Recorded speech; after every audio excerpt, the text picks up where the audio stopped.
Hi, I'm Dan O'Dess. I'm a public insurance adjuster, and I'm here to talk to you about how to determine replacement cost insurance for your home.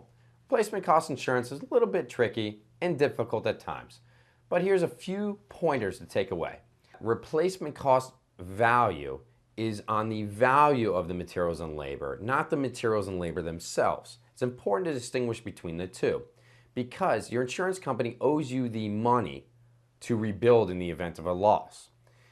Most often they will not actually perform the work for you. So therefore you want to make sure that you're recovering at that same rate.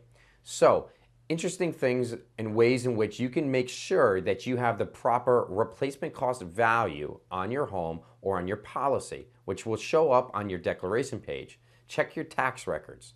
Your local tax records for your home will show you a determined value for your house. Good place to start. Other thing, appraisals when placing your mortgage. A lot of times they'll determine what the true value of your house. And also through the underwriting process, your insurance company will send individuals out there to make a determination as to how much replacement cost value you need on your home. Making sure each and every one of those are coordinated properly will make sure that you're either not being overvalued and they're overcharged on your insurance, and also make sure that you have enough coverage that in the event of a total loss, you'll be able to properly recover. Thanks again for tuning in. This is Dan for eHow.